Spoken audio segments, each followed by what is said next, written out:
Mobile internet খাতে ১০১তম স্থান থেকে ১০৮তম অবস্থানে নেমে এসেছে বাংলাদেশ। গত জানুয়ারিতে ওকলা স্পিডটেস্ট গ্লোবাল ইন্ডেক্সে বাংলাদেশের এই অবস্থান উঠে আসে। ব্রডব্যান্ড ইন্টারনেট সূচকেও বাংলাদেশের অবস্থান ডিসেম্বরের ১০৮তম থেকে জানুয়ারিতে এক ধাপ নেমে ১০৯তম হয়। এর আগের মাসগুলোয় বাংলাদেশ মোবাইল ইন্টারনেটের মানের সূচকে উন্নতি করার পর এই বর্তমান চিত্র একটি ধাক্কা বটে। এদিকে মোবাইল ইন্টারনেট সূচকে ভারত ১৮তম ও ব্রডব্যান্ড বিভাগে ৮৭তম অবস্থানে আছে। ওকলার সূচক অনুসারে জানুয়ারিতে বাংলাদেশে মোবাইল ডাউনলোডের গড় গতি পাওয়া গেছে ২৩.৮৫ এমবিপিএস ও আপলোড গতি ছিল ১১.৩৬ এমবিপিএস। এই সময়ে দেশে মিডিয়ান ল্যাটেন্সি ছিল ২৫ মিলিসেকেন্ড।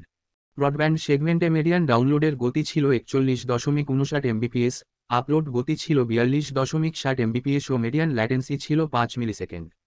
বিশ্বব্যাপী ইন্টারনেট টেস্টিং ও বিশ্লেষণ সেবাদাতা প্রতিষ্ঠান ওকলা প্রতিদিন নিজেদের স্পিডটেস্ট অ্যাপের মাধ্যমে পাওয়া লাখ লাখ ফলাফলের ওপর ভিত্তি করে বিশ্বব্যাপী নেটওয়ার্ক পারফরম্যান্স, গুণগত মান ও সহজলভ্যতা সম্পর্কে ধারণা দেয়। ওকলার স্পিডটেস্ট ইন্টেলিজেন্স গত বছরের শেষ প্রান্তিকে বাংলাদেশের মোবাইল অপারেটরদের মধ্যে শীর্ষ প্রতিষ্ঠানগুলোর নাম প্রকাশ করে।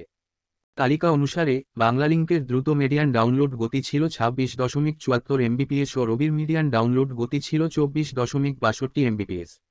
এরই ধারাবাহিকতায় টানা চতুর্থবারের মতো বাংলাদেশের দ্রুততম মোবাইল নেটওয়ার্কের ওকলা স্পিডটেস্ট অ্যাওয়ার্ড পেয়েছে Banglalink. Banglalink CEO Erik Aas the Daily স্টারকে বলেন, দেশের দ্রুততম ইন্টারনেট পরিষেবা প্রতিষ্ঠান হওয়ার মধ্য দিয়ে গ্রাহকদের প্রতি আমাদের দৃঢ় অঙ্গীকার প্রতিফলিত হয়েছে। তিনি আরও বলেন, আমরা নেটওয়ার্কের পরিধি দ্বিগুণ করেছি।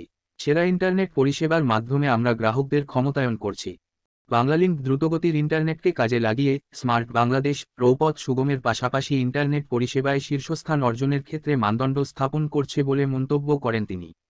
২০২৩ সালের শেষ প্রান্তিকে ৯১.৩৫ এমবিপিএসের গড় ডাউনলোড গতি নিয়ে ইন্টারনেট ছিল দ্রুততম ব্রডব্যান্ড ইন্টারনেট সরবরাহকারী পরিষেবা।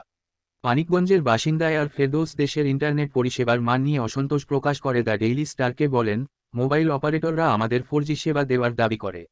তবে আমরা যে ইন্টারনেট পরিষেবা পাচ্ছি তা 4জি স্ট্যান্ডার্ডের তুলনায় অনেক কম।